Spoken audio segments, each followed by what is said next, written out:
They were the perfect TV family, and the Waltons were so aligned with good old-fashioned values that US President George H.W. Bush referred to them while campaigning for re-election in 1992. We are going to keep on trying to strengthen the American family, to make American families a lot more like the Waltons and a lot less like the Simpsons. They really were the ideal American family. Judy Norton played the eldest daughter on the series, Mary Ellen Walton. She joins us now from Hollywood. Welcome to Studio 10, Judy. Good morning, thank you. Now, the Waltons had such a special place in the hearts of so many people. Did you have any idea it would become such an iconic part of pop culture? When we started, we had no idea that it would have the enduring effect on culture that it has, and we're all so proud and privileged to have been a part of it.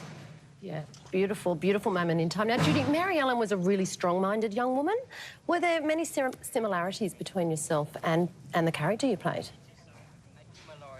Absolutely. I was a tomboy growing up, involved in a lot of sports. I did play baseball,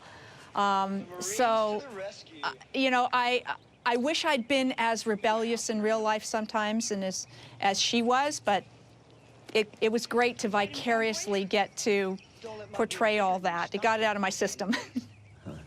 Was it a happy set? Because one of your castmates, Eric Scott, now he played Ben Walton, he said last year there was enormous pressure from the studio bosses, but he never actually felt appreciated by them. Did you feel like that too? Yeah. There was a certain amount of that. It was a period in time where children in television were not particularly the focus of shows, so the focus was much more on the adults, and we were a bit more peripheral, so we felt that behind the scenes as well. Wow, so even the Waltons wasn't actually like the Waltons. Was there much pressure on you? I mean, we saw the comments from George H.W. Bush before saying that you guys were the perfect American family, even though you were made up.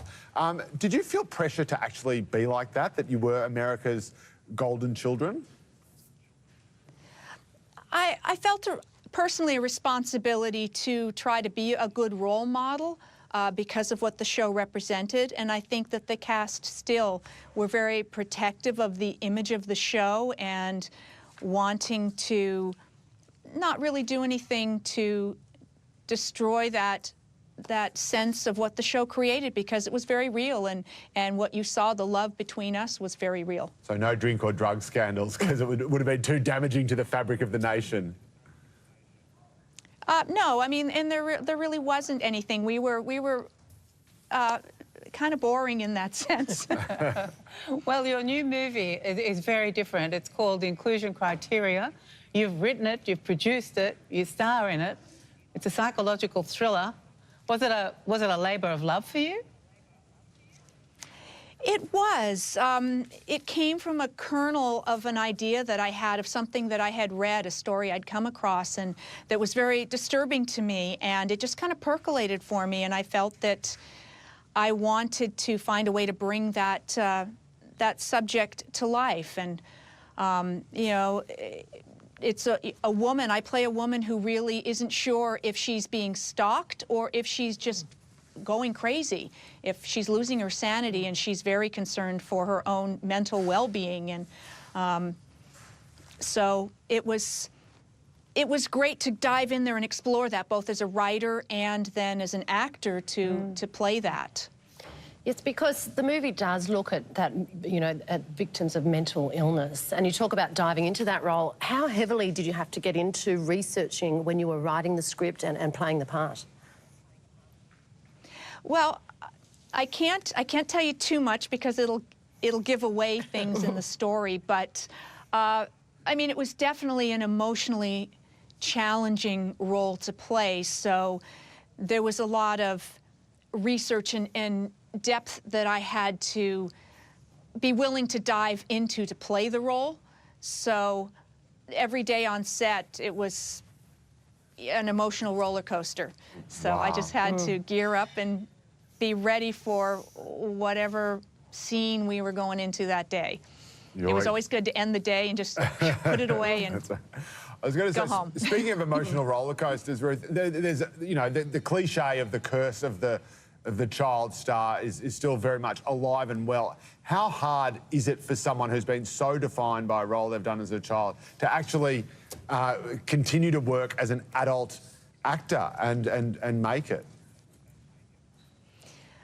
There's definitely a lot of challenges. It closes some doors and it opens others. And I think after an initial adjustment period when the show ended, where I went back to theater, my theater roots, and started doing theater and musical theater, then I started exploring how I could expand my tool set so that I could find those doors that I could open rather than the ones that were shut. And so that's when I started getting involved in writing and directing and a little bit of producing and singing. So you sort of have to start over in a way. Yeah, but I think that's life. I think we're always, no matter what business we're in, we have to stay relevant, keep working to reinvent ourselves to stay current. Well said. Well, inclusion criteria will be in cinemas very shortly. You can head to judynorton.com for all the details. Judy, thank you so much for joining us this morning. Thank you very much for having me. Thanks, Judy. Well, coming up next.